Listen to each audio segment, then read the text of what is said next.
Warta Jemaat Majelis Pekerja Klasis GPM Kota Ambon, Minggu 2 Juni 2024, pukul 18.00 waktu Indonesia Timur. Jemaat yang Tuhan Yesus Kristus kasihi, selamat sore dan shalom.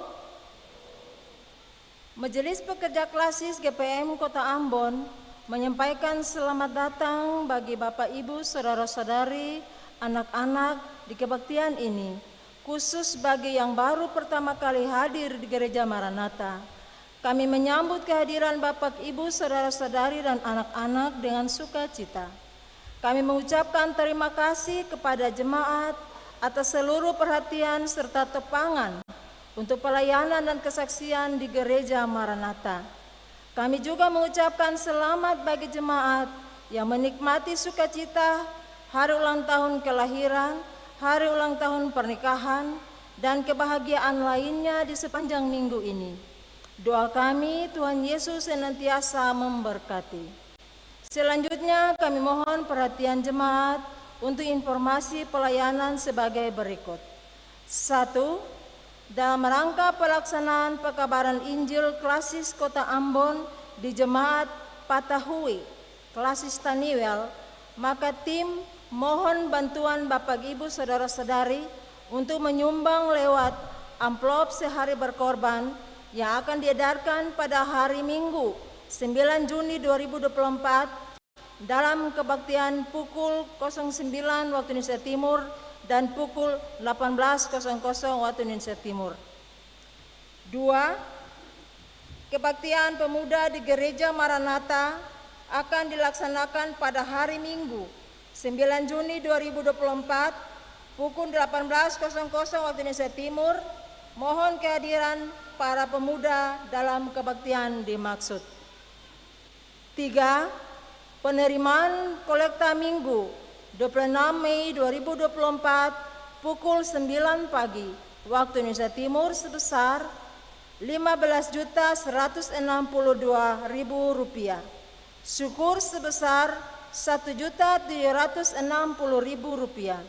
Persepuluhan sebesar Rp3.025.000 dan sarana fisik sebesar Rp1.085.000. Penerimaan kolekta Minggu 26 Mei 2024 pukul 18.00 waktu Indonesia Timur sebesar Rp7.374.500. Syukur sebesar Rp520.000. Persepuluhan sebesar Rp955.000 dan sarana fisik sebesar Rp448.000. Kebaktian Minggu 2 Juni 2024 saat ini dilayani oleh Pendeta P. Salenus. Majelis Jemaat yang bertugas adalah Majelis Jemaat GPM Sion. Pembacaan Alkitab dari Kejadian 41 ayat 37 sampai dengan 57. Yang mengisi pujian dalam kebaktian ini solo Marty Sitania Pesi dan duet Patrick dan Niken. Lagu prosesi masuk para pelayan, nyanyian Kidung Jemaat 20 ayat 1 dan 4. Lagu untuk jabat tangan, nyanyian Kidung Jemaat nomor 410. Jemaat, setelah kebaktian akan dilakukan jabat tangan dengan para pelayan di pintu keluar. Karena itu, mohon jemaat menunggu para pelayan mengambil posisi di pintu keluar, baru jemaat menyusul. Demikian warta Majelis Pekerja Klasis GPM Kota Ambon. Atas perhatiannya kami ucapkan terima kasih. Selamat memaknai persekutuan dengan Tuhan dan selamat di kebaktian ini. Tuhan Yesus memberkati. Shalom. Ambon 2 Juni 2024, Majelis Pekerja Klasis GPM Kota Ambon, Pendeta R.A. Rikumahu MTH Ketua, Pendeta M. Takaria MSI Sekretaris.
Jemaat Tuhan, mari kita menghadap hadirat Tuhan. Penolong kita adalah Allah yang menciptakan langit dan bumi, dan-Nya setia memelihara seluruh ciptaannya.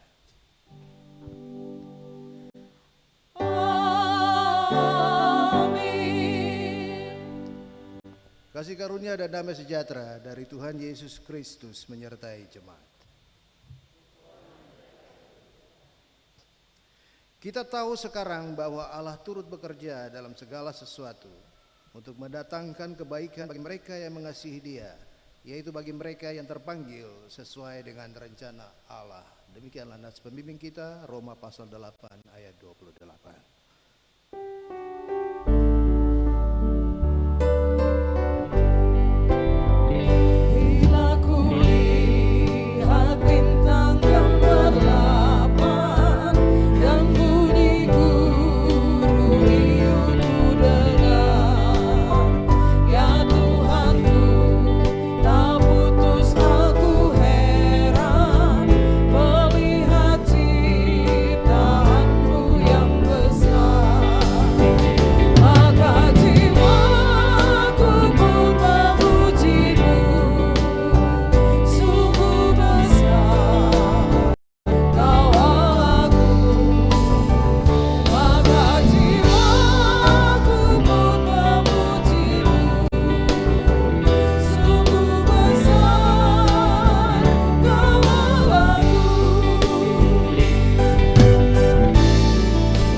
Jemaat, marilah kita merendahkan diri di hadapan Tuhan dan mengaku dosa kita kepadanya.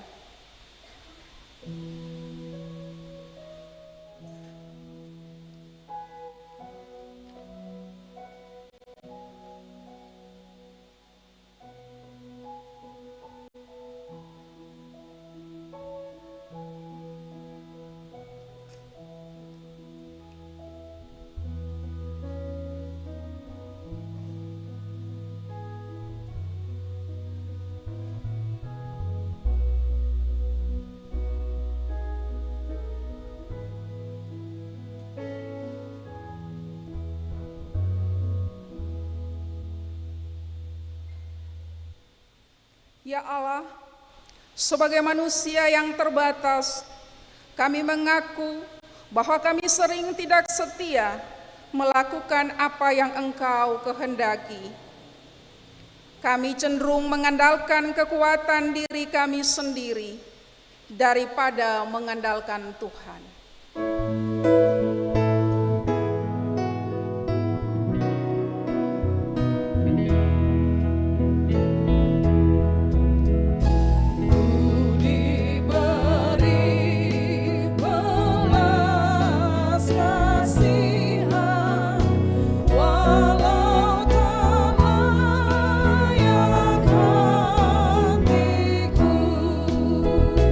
Nadiku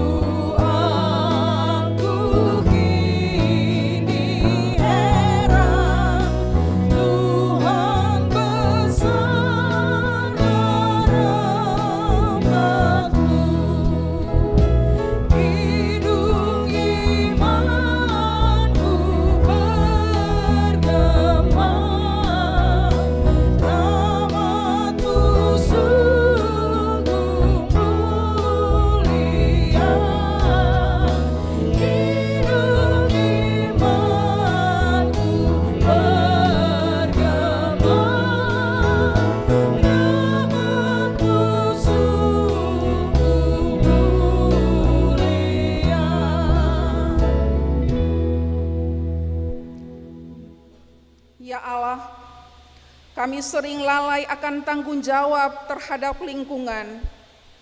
Penebangan hutan secara liar, laut, air, dan udara dicemarkan, sehingga pemanasan global dan bencana alam terjadi di mana-mana.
Ya Allah, kami lebih suka mementingkan diri sendiri, suku, kelompok, bahkan agama sendiri, dan mengabaikan yang lain.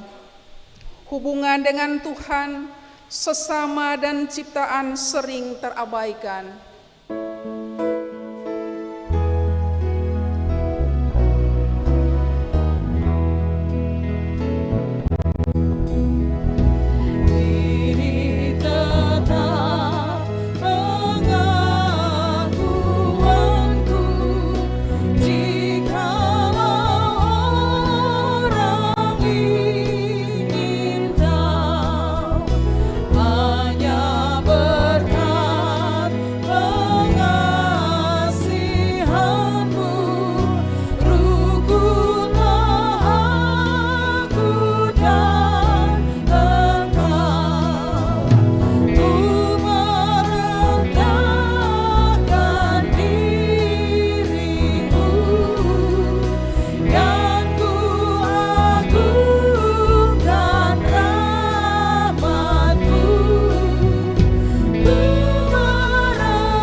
Kasihanilah kami ya Allah menurut kasih setiamu.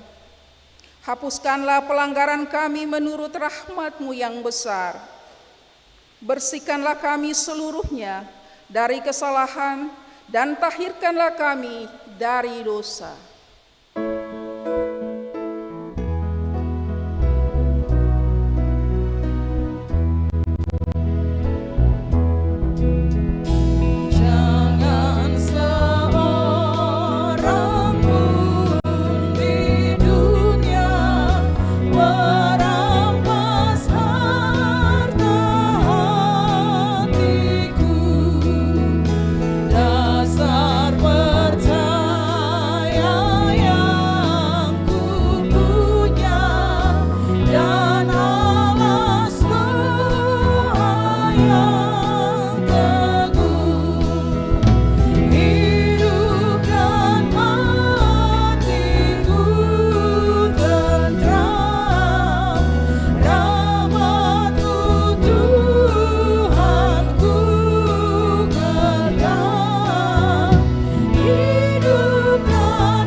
Berita pengampunan dosa.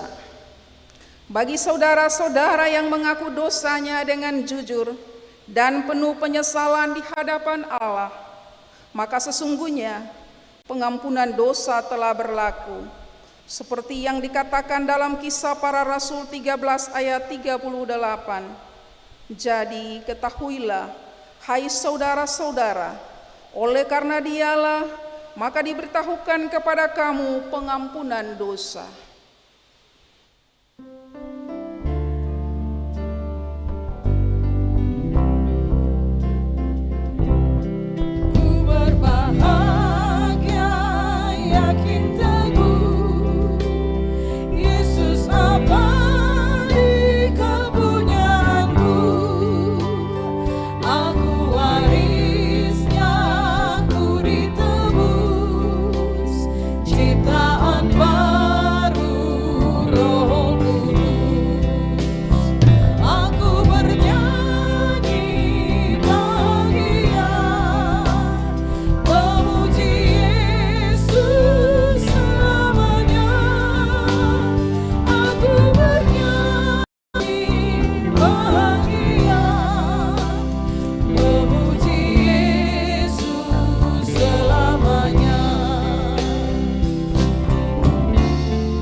Dalam petunjuk hidup baru saya jemput jemaat berdiri.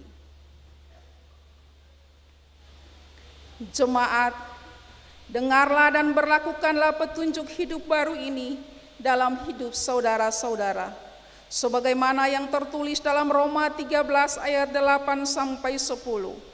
Jangan kamu berhutang apapun kepada siapapun juga, tetapi hendaklah kamu saling mengasihi. Sebab barang siapa yang mengasihi sesama manusia, ia sudah memenuhi hukum Taurat. Karena firman, jangan berzina, jangan membunuh, jangan mencuri, jangan mengingini, dan firman lain manapun juga sudah tersimpul dalam firman ini, yaitu, kasihilah sesamamu manusia seperti dirimu sendiri.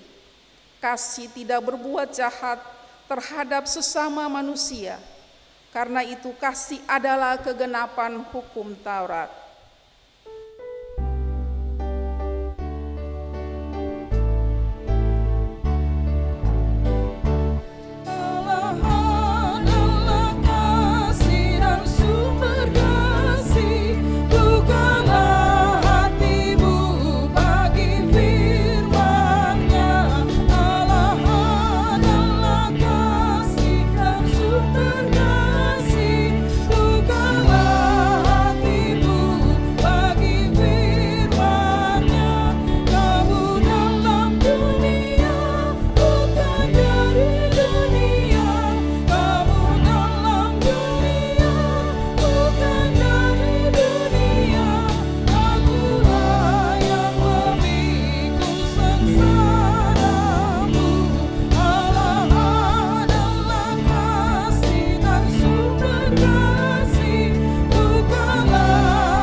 Jemaat yang dikasihi oleh Tuhan Yesus, Dalam kebaktian minggu di sore ini, firman Tuhan akan dibacakan dalam kitab Perjanjian Lama, Kejadian 41, ayat 37 hingga berakhir pada ayatnya yang ke-57.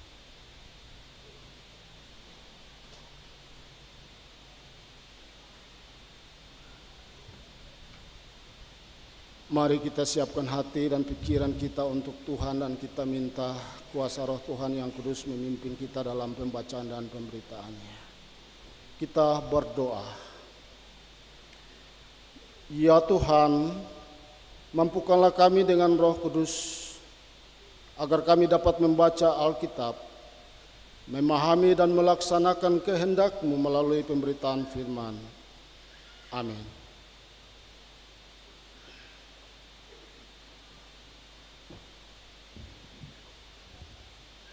Beginilah bunyi firman Tuhan di bawah perikop, Yusuf di Mesir sebagai penguasa. Usul itu dipandang baik oleh Firaun dan oleh semua pegawainya. Lalu berkatalah Firaun kepada para pegawainya, "Mungkinkah kita mendapat orang seperti ini, seorang yang penuh dengan roh Allah?" Kata Firaun kepada Yusuf, "Oleh karena Allah telah memberitahukan semuanya ini kepadamu, tidaklah ada orang yang demikian berakal budi dan bijaksana seperti engkau. Engkaulah menjadi kuasa atas istanaku, dan kepada perintahmu seluruh rakyatku akan taat.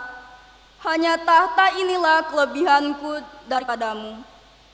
Selanjutnya Firaun berkata kepada Yusuf, "Dengan ini aku melantik engkau menjadi kuasa atas seluruh tanah Mesir." Sesudah itu Firaun menanggalkan cincin meterainya dari jarinya dan mengenakannya pada jari Yusuf. Dipakaikannya lah kepada Yusuf pakaian daripada kain halus, dan digantungkannya kalung emas pada lehernya. Lalu Firaun menyuruh menaikkan Yusuf dalam keretanya yang kedua, dan berserulah orang di hadapan Yusuf, "Hormat!" Demikianlah Yusuf dilantik oleh Firaun menjadi kuasa atas seluruh tanah Mesir. Berkatalah Firaun kepada Yusuf, "Akulah Firaun, tetapi dengan tidak setaumu, seorang pun tidak boleh bergerak di seluruh tanah Mesir." Lalu Firaun menamai Yusuf Safnat Paaneah, serta memberikan Asnat, anak Potifera, imam Dion, kepadanya menjadi istrinya. Demikianlah Yusuf muncul sebagai kuasa atas seluruh tanah Mesir. Yusuf berumur 30 tahun ketika ia menghadap Firaun, raja Mesir itu. Maka pergilah Yusuf dari depan Firaun, lalu dikelilinginya seluruh tanah Mesir.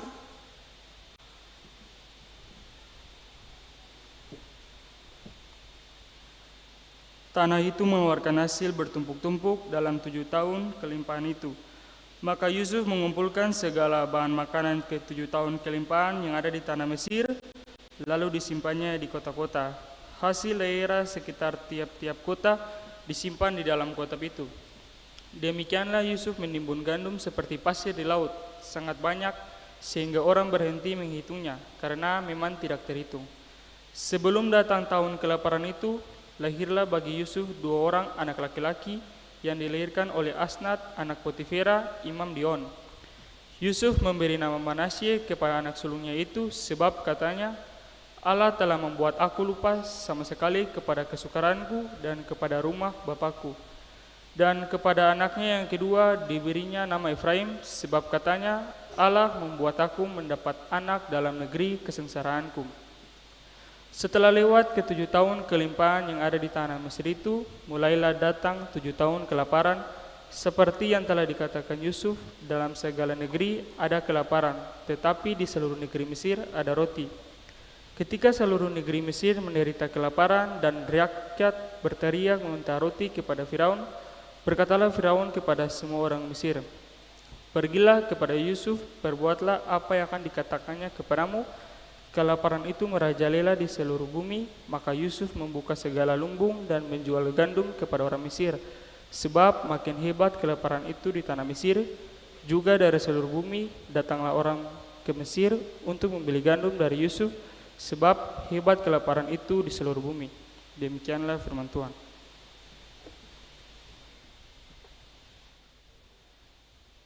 Tetapi hendaklah kamu menjadi pelaku firman dan bukan hanya pendengar saja. Sebab jika tidak demikian, kamu menipu diri sendiri.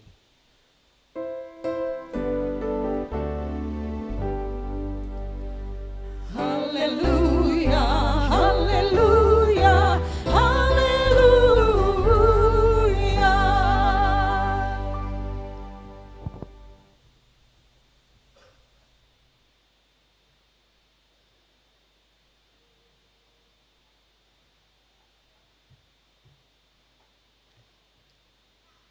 Saudara-saudara jemaat yang kekasih dalam Tuhan Yesus, selamat sore, shalom. Semoga Bapak Ibu Saudara semua hari ini ada dalam keadaan yang baik-baik saja. Meski cuaca ini kadang normal baik, kadang-kadang hujan juga. Dan kita tidak bisa memprediksi dengan baik karena semua itu terjadi tiba-tiba. Tapi kita bersyukur bahwa pertolongan Tuhan telah membawa kita ada di bulan Juni dan kita ada di minggu pertama, di hari minggu pertama di bulan Juni ini. Saudara-saudara, tema bulanan kita di bulan Juni ini yaitu menjaga alam sebagai rumah bersama. Lalu tema mingguan kita hari ini yaitu berhikmat menghadapi krisis pangan. Yang menarik yaitu bahwa memang bacaannya diambil dari kitab Kejadian 41 ayat 37 sampai 57. Kisah tentang Yusuf. Kita tahu cerita tentang Yusuf itu, bahwa dia seorang anak yang disayangi oleh Yakub ayahnya. Tetapi kemudian karena persekongkolan para saudaranya, kemudian terjadi hal yang buruk terhadap Yusuf sehingga dia dijual dan kemudian tiba di Mesir. Sampai di Mesir dia harus juga mengalami kondisi yang tidak baik, difitnah dan harus masuk penjara. Lalu bacaan kita yang baru kita baca tadi memang dia berhubungan dengan ayat-ayat sebelumnya. Karena semua itu berawal dari mimpi. Mimpi dari Firaun yang kemudian ditafsirkan oleh Yusuf. Tapi sebelumnya kita tahu juga bahwa Yusuf bisa menafsir mimpi dari juru roti dan juru minum. Dan itu mengantarkannya untuk bisa dapat bertemu dengan Firaun dan menafsirkan mimpinya. Dari mimpi itulah maka ketahuan bahwa Mesir akan mengalami 7 tahun kelimpahan dan 7 tahun kelaparan.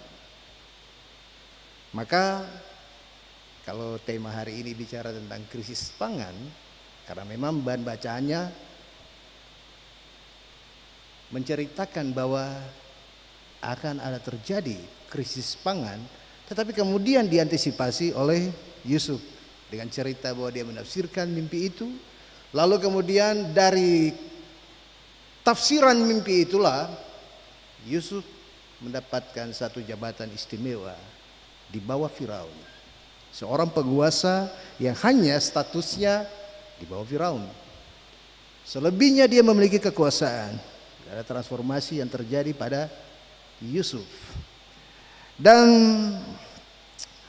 kita tahu kemudian dari bahan bacaan yang kita baca tadi bahwa setelah mendapat kuasa penuh itulah Yusuf kemudian menjalankan kebijakan-kebijakan yang berguna bagi kepentingan banyak orang, bukan hanya di Mesir tapi juga bagi bangsa-bangsa yang lain. Saudara-saudara yang kekasih dalam Tuhan Yesus, bacaan ini menunjukkan bahwa ada satu kebijakan mengantisipasi sesuatu yang bakal terjadi. Itu yang dilakukan oleh Yusuf. Kesannya seperti itu. Ibarat kata orang sediakan payung sebelum hujan. Apalagi saat ini kita ada di musim-musim hujan. Jadi sediakan payung sebelum hujan itu artinya kurang lebih mengajak kita untuk tidak hanya berjaga-jaga dan waspada terhadap apa yang bisa menimpa kita, melainkan juga mengajak kita untuk tahu cara yang tepat untuk mengantisipasinya. Apalagi bila ada masalah yang datang. Lalu langkah-langkah antisipasi walaupun memang sering juga kita lakukan ya. Kalau mau sesuatu terjadi, kita mulai, kalau kita tahu maka kita sudah bikin langkah-langkah antisipasi. Ada rencana-rencana yang dibuat. Ada plan A, ada plan B juga. Rencana utama, lalu kalau misalnya rencana itu tidak efektif, kita pindah rencana yang lain. Jadi ada alternatif-alternatif pilihan yang kita buat jika kita ingin mengantisipasi sesuatu yang bakal terjadi, apalagi bila itu menimpa kita.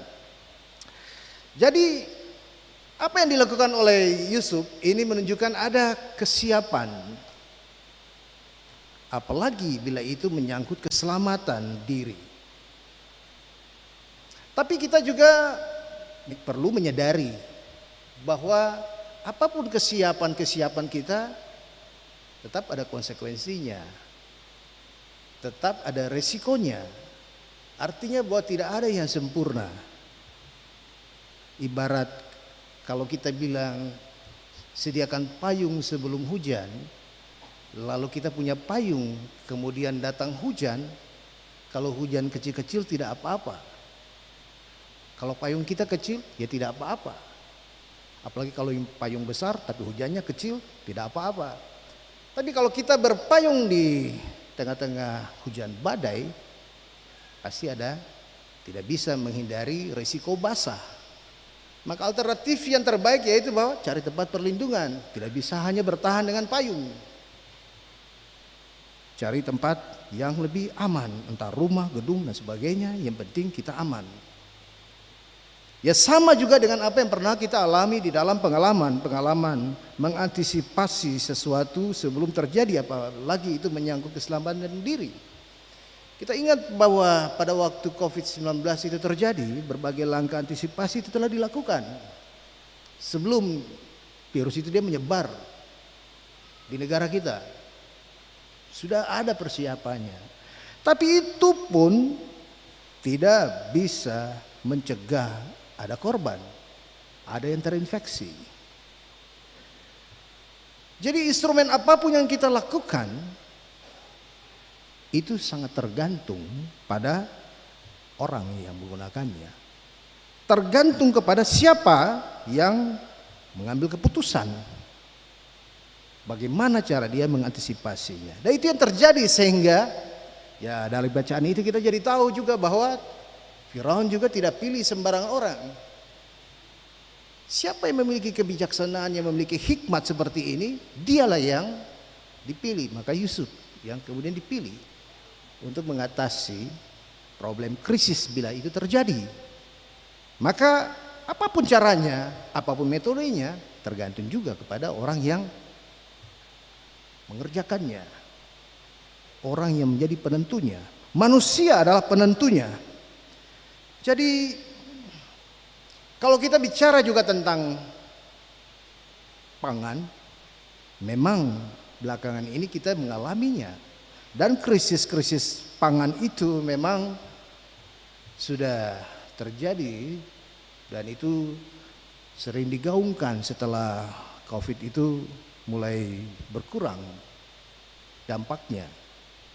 Setelah COVID itu kita diperhadapkan dengan climate change, kemudian kondisi geopolitik dunia yang juga tidak stabil karena perang di sana sini, dan juga ada stabilitas pangan dunia yang kemudian terganggu akibat perang, akibat climate change dan sebagainya. Itu terjadi penurunan produktivitas, sementara di sisi yang lain ada peningkatan biaya produksi.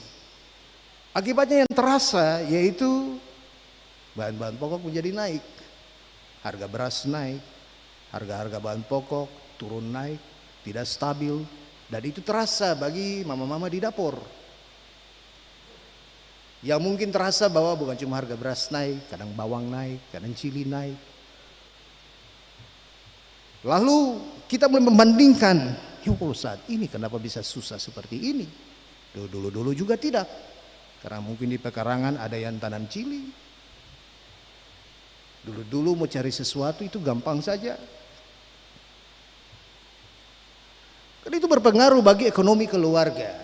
Maka kalau lembaga pembinaan jemaat menetapkan temanya tentang krisis pangan, ya kemungkinan yang paling besar karena dia berpengaruh juga bagi ekonomi keluarga.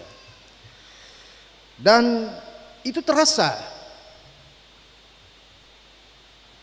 Kalau dulu mungkin ya segala sesuatu bisa kita temukan. Kalau di kampung-kampung mungkin bisa gampang juga. Untuk kalau kekurangan bahan pokok, pinggir rumah ada batanang apa-apa bisa ambil. Dulu orang-orang tua bilang kalau meti itu cukup pergi bawa parang saja di pinggir pantai, lalu dapat ikan di situ, lalu potong saya pulang, sudah bisa makan. Kalau sekarang ya mesti pergi mengayal, mesti pergi cari, apalagi kalau di Ambon. Jadi kalau dengar lagu yang sekarang viral tuh, ikan naik di mana tuh? Ikan naik di pantai. Lalu kita pikir-pikir, di Ambon ini kira-kira ikan apa yang naik di pantai? Ikan naik di pantai itu tanda-tanda tsunami tuh. Tapi kalau ikan mau naik lagi dia agak susah. Lalu kalau kita baca klipnya, lihat klipnya, ada pesan-pesan di situ. Ya kalau kita perhatikan ada pesan-pesan yang penting di situ tentang bagaimana pergumulan, tapi bagaimana orang menikmati anugerah Tuhan melalui alam ini. Karena sesuatu bisa didapatkan gampang dan sekarang susah. Dulu kalau ketemu mandi di pantai Pokar Rumah 3 bisa lihat ikan berenang, bisa lihat batu-batu di bawah-bawah. Sekarang kan sayang lagi, kita tidak bisa melihat hal-hal seperti itu lagi. Pertanda bahwa ini bukan cuma soal krisis pangan, tapi krisis-krisis yang lain juga, yang multidimensi, yang kita sementara hadapi di saat ini. Sangat miris sekali kalau mendengarkan, kalau sekarang orang putar-putar lagu itu viral di TikTok di mana-mana. Lalu kemudian yang muncul bukan bagaimana kelihatan ikan itu dia naik di pantai, lalu orang ambil, lalu makan. Lalu bikin rampe sayur-sayuran itu, lalu makan nikmat. Yang ada itu adalah orang bikin gaya joget di TikTok banyak-banyak tuh. Jadi kita lihat bahwa ada suatu pergeseran yang terjadi di masa kini ketika kita bicara tentang krisis-krisis pangan itu. Dulu ada lagu Ambon yang bilang biar miskin tapi tahu senangsa. Sempung apa-apa. Biar miskin tapi tahu senangsa. Ada juga kalimat ya makan tak makan yang penting kumpul. Makan semakan yang penting kumpul. Artinya bahwa kebutuhan perut memang penting juga, tetapi ada hal yang juga disamarkan di situ. Ya saya makan tidak apa-apa, yang penting kumpul, kebersamaan itu lebih penting. Biar miskin tapi tahu senang saya, yang penting hati senang. Miskin bukan soal. Tapi kalau kita bicara sekarang ini terjadi pergeseran.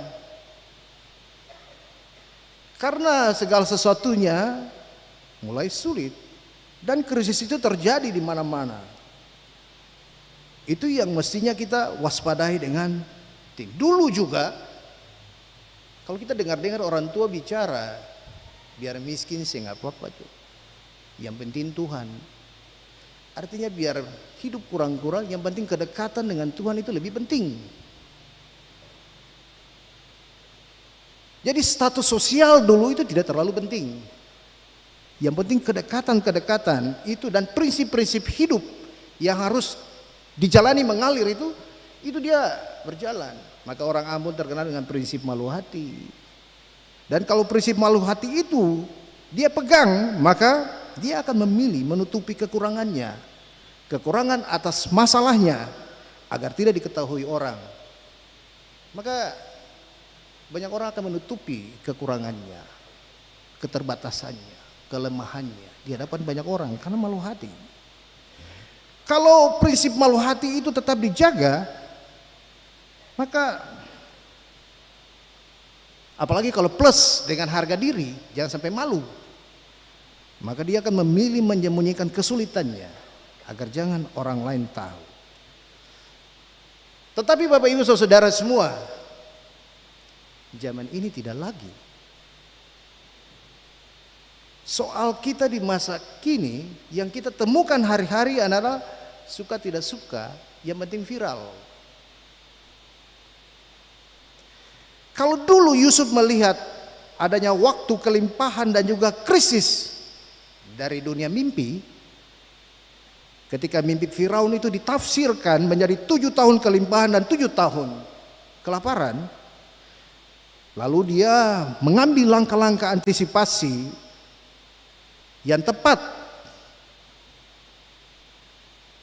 Waktu itu ada cukup persiapan, 7 tahun kelimpahan itu. Dalam bacaan tadi dijelaskan berlimpah-limpah. Gandum itu disiapkan, ditumpuk di lumbung-lumbung. Kalau kita di sini memang tidak kelihatan lumbung, tapi kalau misalnya di MBD itu ada lumbung yang memang disiapkan khusus. Itu taruh jagung, taruh bahan-bahan kalau terjadi krisis atau terjadi paceklik, itu bahan-bahan makanan itu selalu ada. Lumbung kita di kota ini beda. Lumbung kita di kota ini bank yang kita bisa investasi dan mungkin hal-hal yang lain lagi yang kita bisa pakai. Yusuf punya cukup waktu untuk menyiapkan kota-kota perbekalan dan strategi untuk mengelola cadangan pangan sebelum datangnya kelaparan itu. Tapi kalau sekarang semuanya berlangsung cepat, apalagi ini di dunia maya, segala fakta dan mimpi itu bergerak begitu cepat dan hanya menyisakan jejak-jejak digital.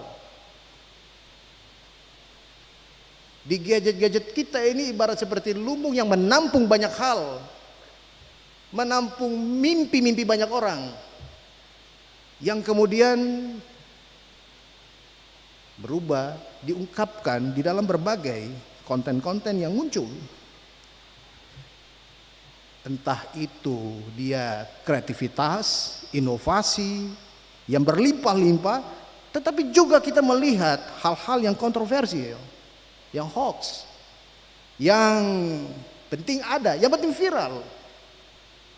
Lalu kemudian kita melihat bahwa ada bentuk krisis moral yang terjadi ketika orang sudah tidak lagi ragu-ragu untuk menyampaikan hal-hal yang mungkin selama ini dia tabu di masyarakat. Urusan-urusan privat itu sudah bisa menjadi urusan-urusan publik. Yang penting viral.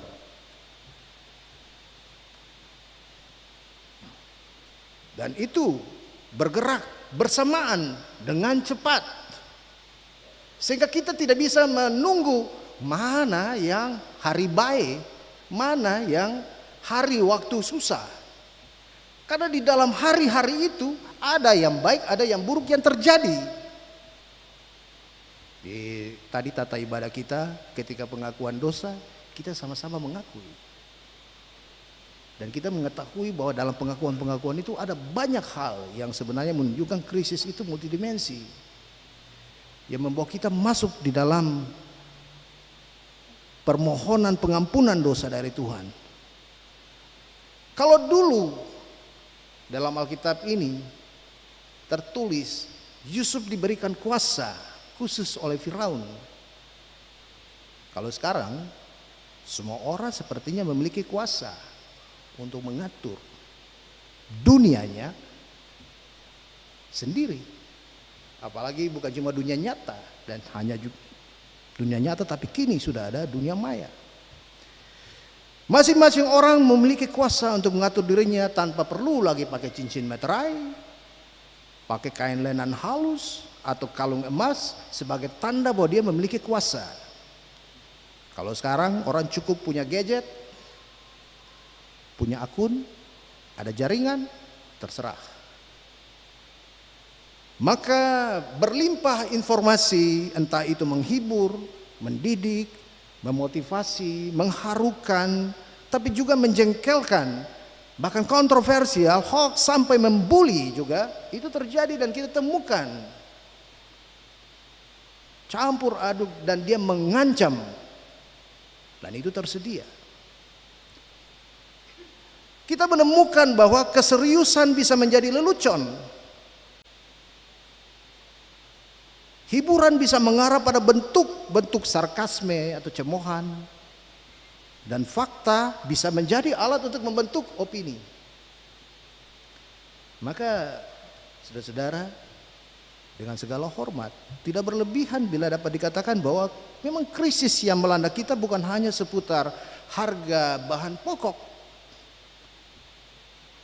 yang naik atau turun naik, tapi juga tentang harga diri kita yang mengalami krisis dan turun naik pula. Maka pertanyaannya, bagaimana selaku orang beriman kita menghadapi kondisi itu? Saudara yang kekasih dalam Tuhan Yesus, belajar dari pengalaman Yusuf, maka kita tetap melihatnya sebagai bagian dari pekerjaan Allah. Kalau Yusuf sampai mengalami perubahan-perubahan seperti itu, dari seorang anak yang kemudian dibully, lalu kemudian dicelakai lah katakanlah oleh saudara-saudaranya, kemudian dia mendapatkan kondisi-kondisi yang tidak enak sampai di penjara, lalu berubah menjadi seorang penguasa, itu karena pekerjaan Allah. Allah yang menggunakan Yusuf sebagai tokoh yang tidak hanya membawa perubahan bagi Mesir, tapi juga bagi keluarganya, bagi bangsanya. Ini menjadi bagian dari rencana Allah. Allah memulainya dengan memberikan hikmat kepadanya. Hikmat itu yang kemudian dia pakainya untuk pertama mengubah kehidupannya, baru dia bisa mengubah orang lain, bahkan bangsa. Allah memberinya hikmat yang tidak dimiliki oleh orang lain, dan dia menjadi orang-orang yang terpilih. Dan ini yang mesti kita ingat, bahwa ketika itu terjadi, Yusuf ada dalam keadaan krisis. Maka kita bisa menjawab, dalam keadaan krisis seperti ini apa yang kita butuhkan? Yang pertama yaitu bahwa hikmat Allah. Hikmat Allah itu yang kita butuhkan untuk bisa mengubah kehidupan. Hikmat Allah itulah yang harus kita andalkan ketika kita menghadapi berbagai krisis yang melanda kehidupan kita. Jadi sekali lagi saudara, kisah Yusuf ini tidak cukup hanya dimaknai soal ada atau tidak ada butir beras di dapur, melainkan ini soal bagaimana mengandalkan hikmat Allah untuk mengubah hidup, bukan mengubah batu menjadi roti seperti kisah pencobaan Yesus, di mana iblis meminta kepada Yesus untuk mengubah batu menjadi roti. Tetapi ini soal mengubah hidup sesuai firman Allah, seperti jawaban Yesus, manusia tidak hidup cuma dari roti, tapi dari firman yang keluar dari mulut Allah. Itulah yang penting bagi kita. Meski krisis ini ada, tapi hal yang paling terpenting bagi kita adalah bagaimana mengubah hidup ini menjadi berkualitas dengan hikmat Allah. Maka sebagai orang percaya, baiknya kita pun tetap berpegang pada keyakinan bahwa seperti manats pembimbing tadi, Allah turut bekerja dalam segala sesuatu untuk mendatangkan kebaikan bagi mereka yang mengasihi Dia, yaitu bagi mereka yang terpanggil sesuai dengan rencana Allah. Pada titik itu kita semua meyakini bahwa kita adalah orang-orang yang dipanggil oleh Allah di dalam persekutuan tubuh Kristus. menjadi persekutuan yang diselamatkan, persekutuan yang masuk di dalam rencana Allah, dan persekutuan yang menerima kuasa Roh Kudus, di mana di situ ada hikmat Allah. Jadi kita semua adalah orang-orang yang ditebus dan diselamatkan serta menerima Roh Kudus itu. Maka andalan kita adalah pertolongan dan penyertaan Tuhan melalui kuasa Roh Kudus yang menuntun kita. Saya harus bilang hal seperti ini karena ketika kita ada di era transformasi digital ini, banyak hal yang bisa menggoda kita untuk melakukan hal-hal yang selama ini mungkin tidak kita lakukan. Di era transformasi digital ini banyak hal-hal yang dulunya tabu dan sakral itu sudah dilanggar. Dan itu yang menyebabkan bahwa kita butuh pertolongan dan hikmat Tuhan untuk bisa menjadi orang-orang yang mampu merendahkan diri di hadapan Allah. Orang-orang yang tetap mohon penyertaan Roh Kudus. Orang-orang yang bisa bertindak dengan hikmat yang datang dari Allah. Maka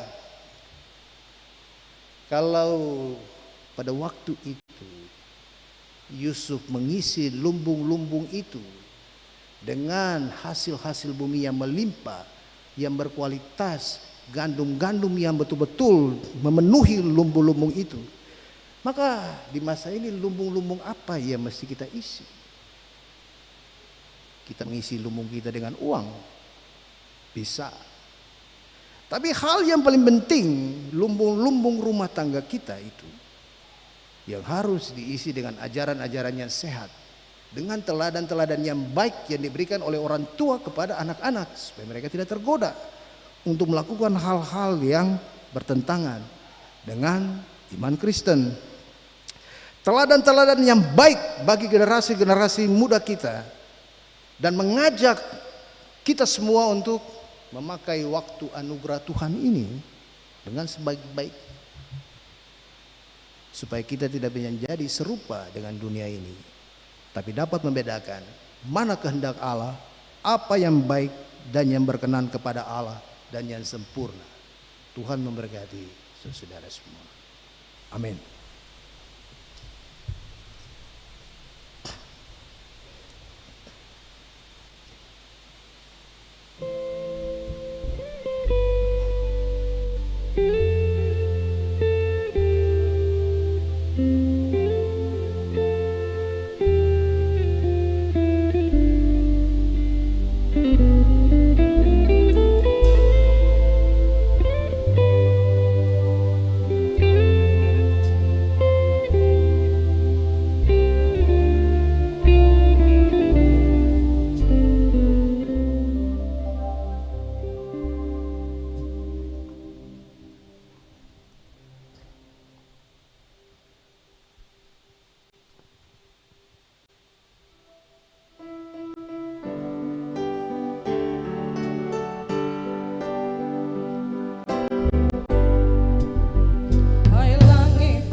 Mari persilakan berdiri dan kita bersama-sama mengaku iman kita.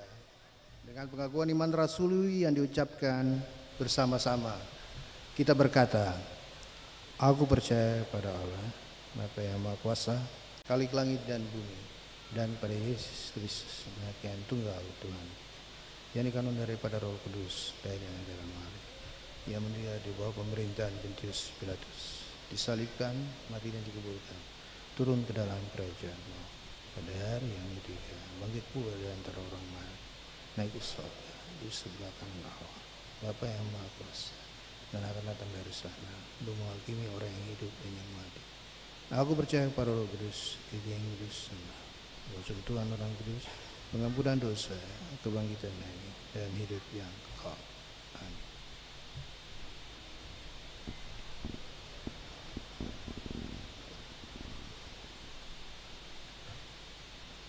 Kita akan mendengarkan persembahan pujian dari Marty Sitania Pesi.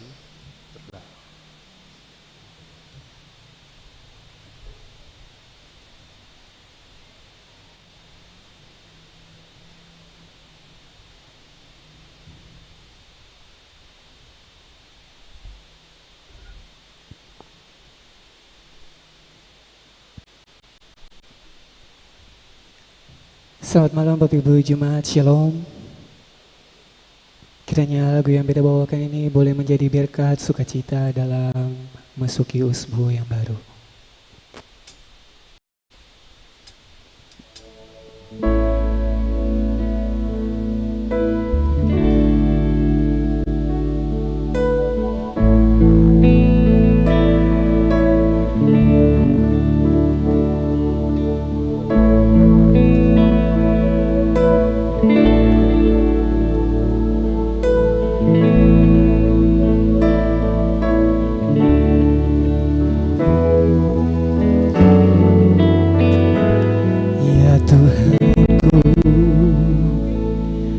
Aku hendak bernyanyi bagimu selama ku hidup, ya Allahku. Aku hendak bermazmur bagimu selagi ku ada. Inilah yang ku radukan setiap waktu, nyanyian pujian dan pengagungan kepadamu.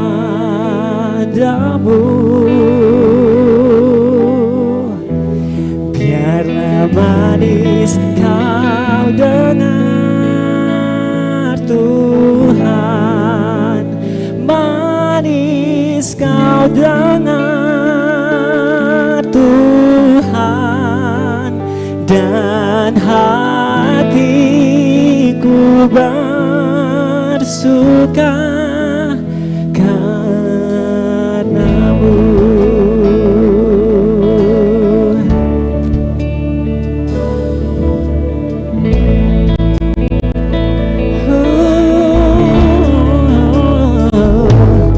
Ya Tuhanku,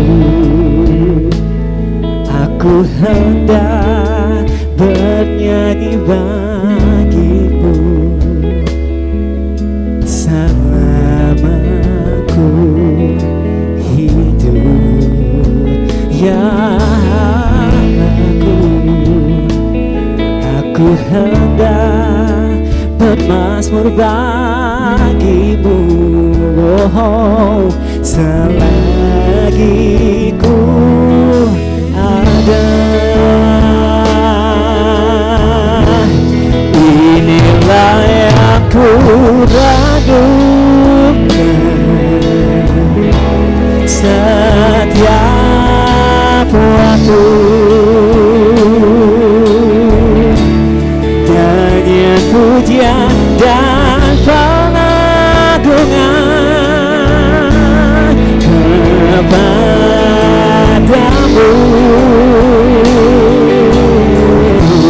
Karena manis kau dengar Tuhan,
karena-Mu.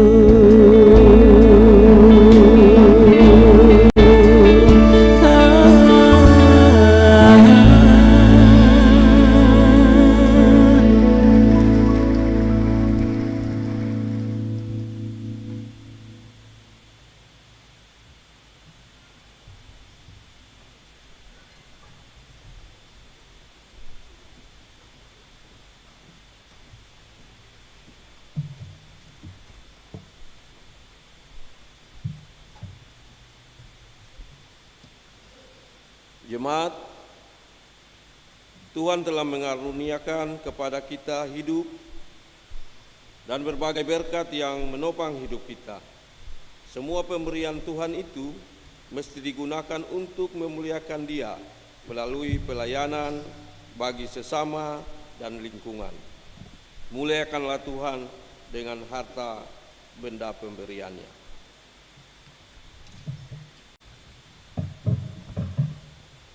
Ku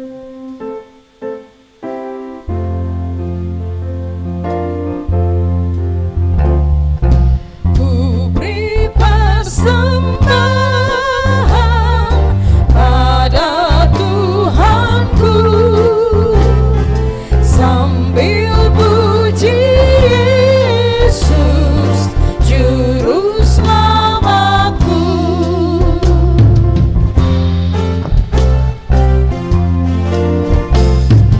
Dengan sukaria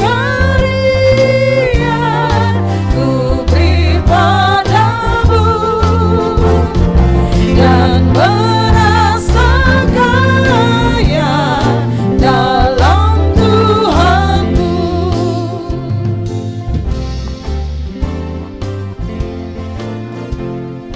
Mari kawan-kawan rela hatilah, bawa persembahan, datanglah segera.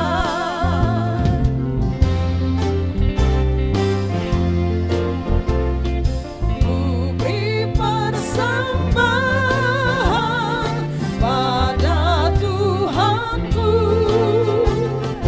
sambil puji Yesus Juru Selamatku.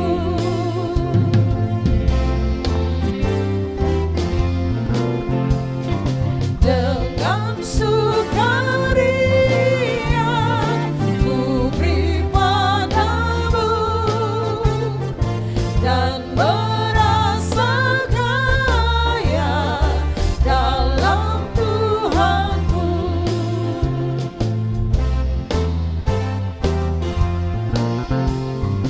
Mari kawan-kawan rela hatilah, bawa persembahan, datanglah segera.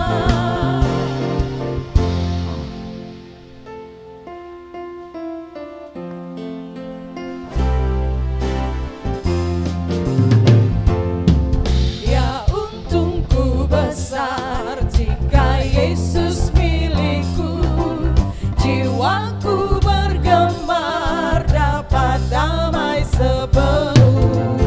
Di tengah ribut keras ombak dunia menderu, hatiku tak gentar karena Yesus milikku.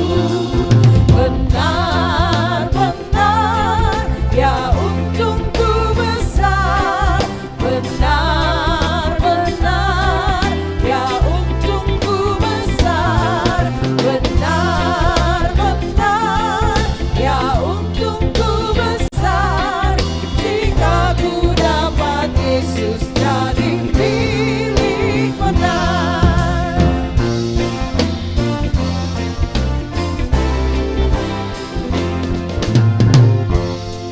Kendati tiadalah harta benda yang fana, selama-lamanya tak ku bimbang bersegera, karena ku sungguh tahu jika Yesus milikku, tiada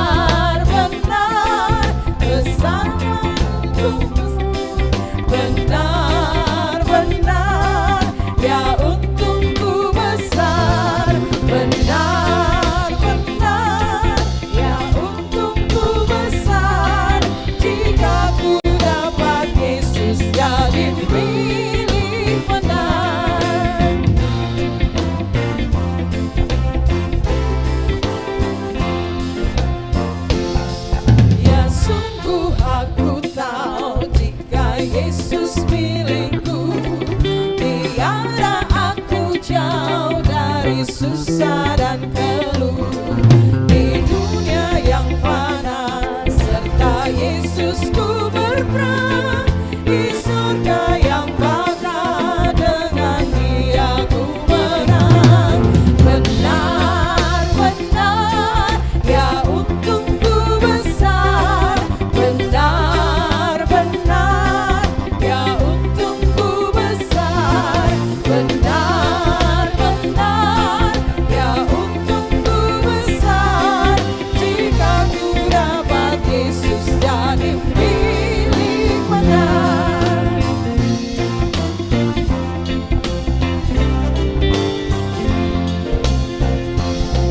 Ku dapat hidupku yang mulia dan benar, sehidup yang teguh, yang terindah dan aman. Alas yang terbesar jika Yesus milikku, kan aku bergempar sekali dalam rumahmu. Benar-benar ya untungku besar, benar-benar ya untungku besar, benar-benar ya untungku besar, jika ku dapat Yesus jadi milik benar. Benar-benar ya untungku besar, benar-benar ya untungku besar, benar-benar ya untungku besar, jika ku dapat Yesus jadi milik benar.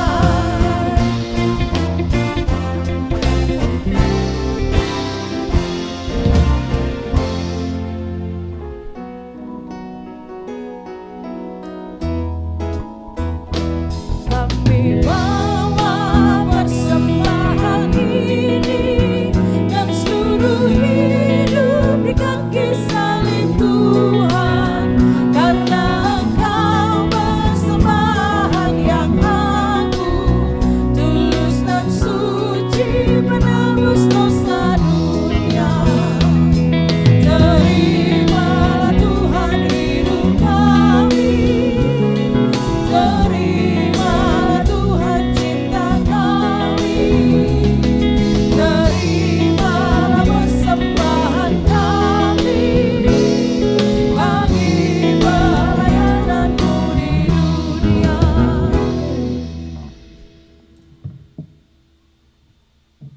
Jemaat, mari kita berdoa. Ya Allah pengasih, terimalah persembahan syukur jemaat ini dan berkatilah untuk menjadi alat pelayanan demi kemuliaan nama-Mu. Amin. Jemaat dipersilakan duduk kembali.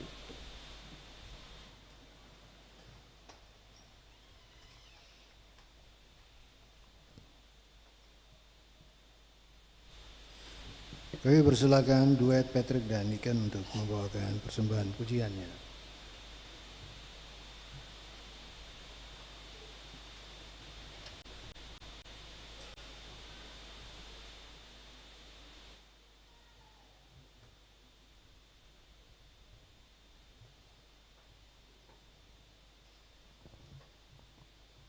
Shalom Bapak Ibu Jemaat semua. Lagu yang akan kami bawakan berjudul You Are My Hiding Place. Lagu ini mau memberikan pesan bagi kita bahwa kita dalam situasi takut dan cemas, hanyalah Tuhan tempat perlindungan dan sumber kekuatan bagi kita semua. You are my hiding place.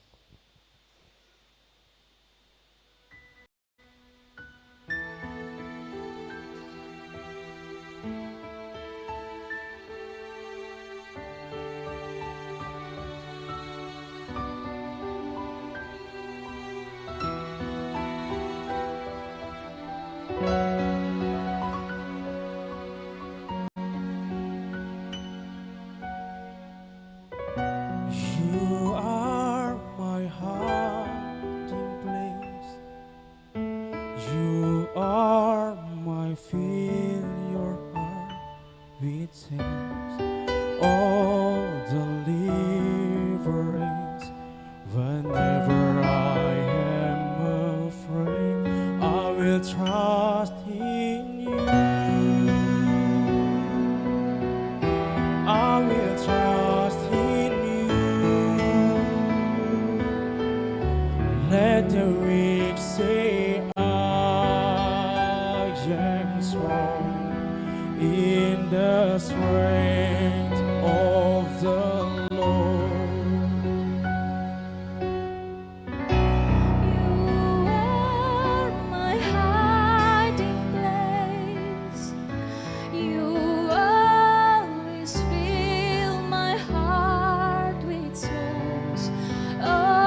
Terima kasih untuk Patrick dan Niken persembahan pujiannya, juga Bung Marty dan Efesi untuk persembahan pujiannya, para pendukung liturgi yang hadir saat ini, para pelayan musik, multimedia dan juga sound system, majelis pendamping, dan juga Bapak Ibu saudara semua jemaat yang hadir di saat ini.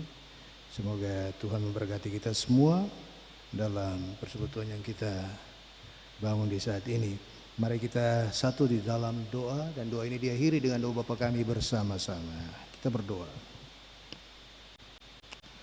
Ya Allah, sumber kehidupan kami, di dalam Yesus Kristus Tuhan dan Juru Selamat kami dan Roh Kudus, segala kemuliaan hanya bagimu, baik di bumi maupun di sorga.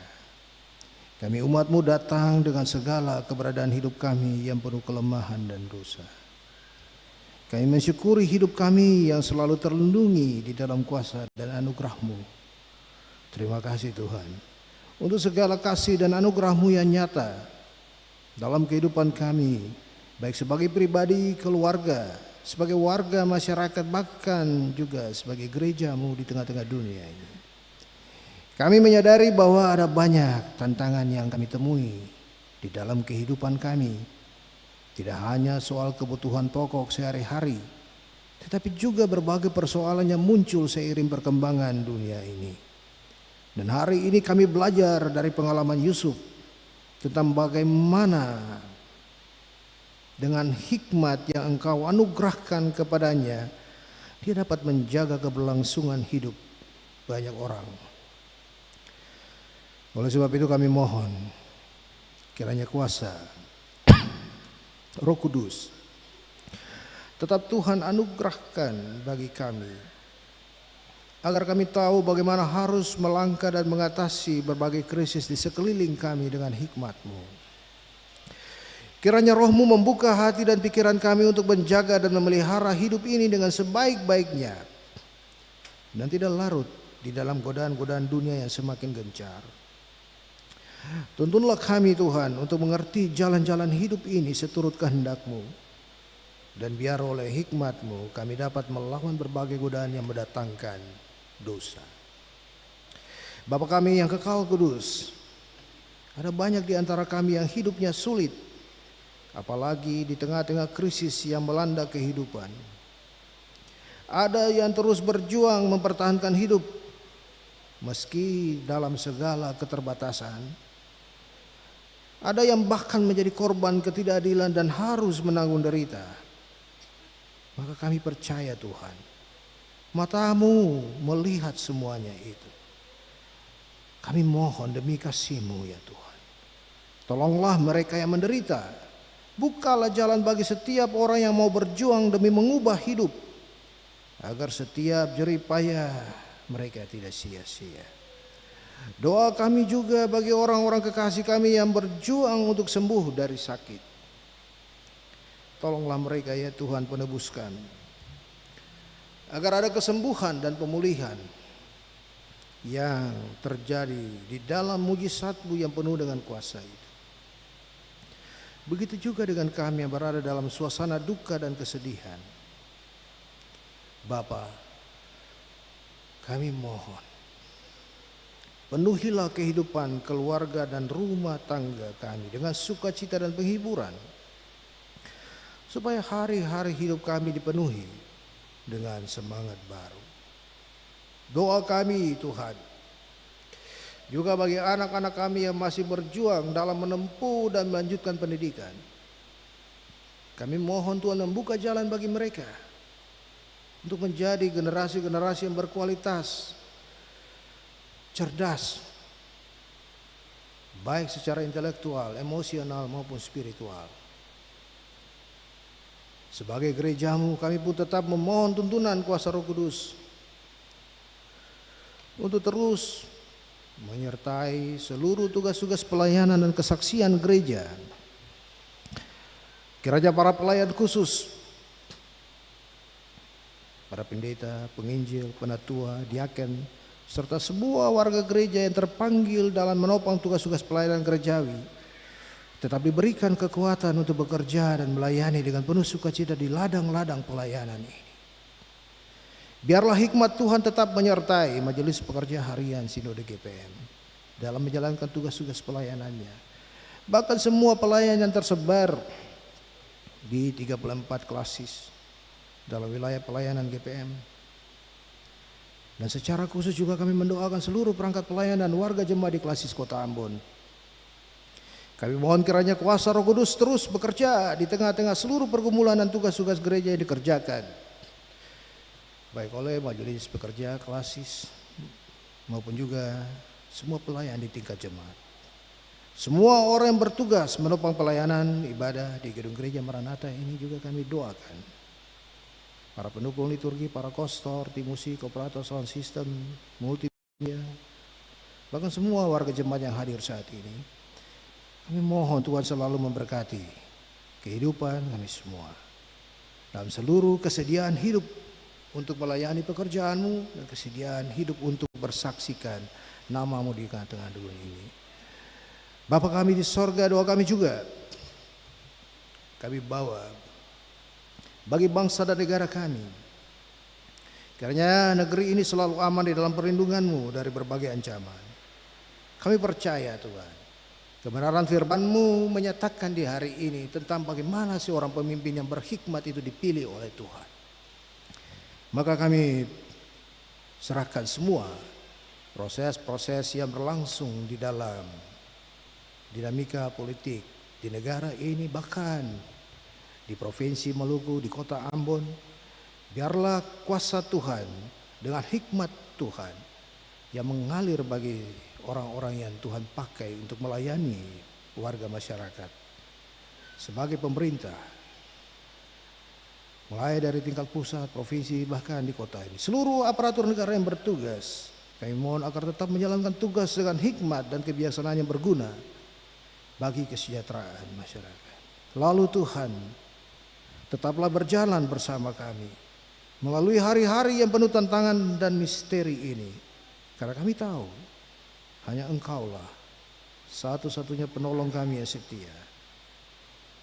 Inilah doa kami, inilah harapan kami. Berkenanlah Tuhan mendengarkan meski kami orang-orang yang berdosa.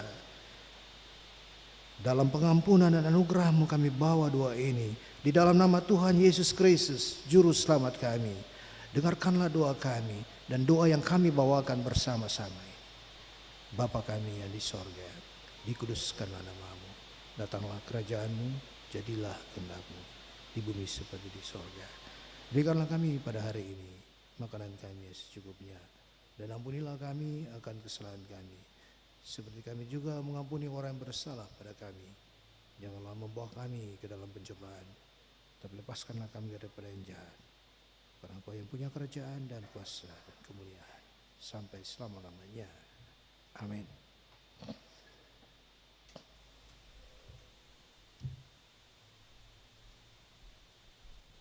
Jemaat dipersilakan berdiri. Bersama kita kidungkan nyanyian pengutusan. Kidung Jemaat 417. Di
Jemaat, kebaktian yang kita laksanakan bersama hendaknya memaknai kehidupan kita sehari-hari. Yesus berkata, "Aku telah menetapkan kamu supaya kamu pergi dan menghasilkan buah, dan buahmu itu tetap." Arahkanlah hati dan pikiran saudara-saudara kepada Tuhan dan terimalah berkat-Nya.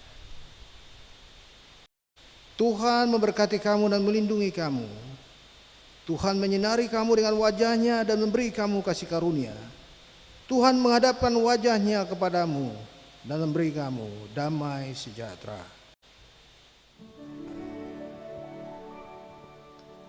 Amin, amin, amin.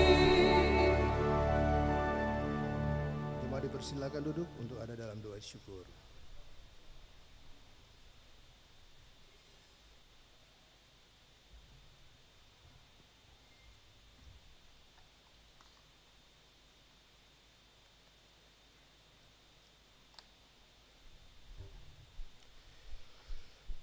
Ibadah kita boleh selesai di malam hari ini.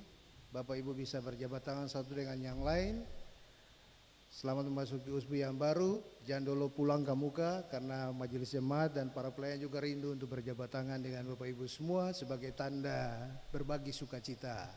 Selamat malam dan shalom.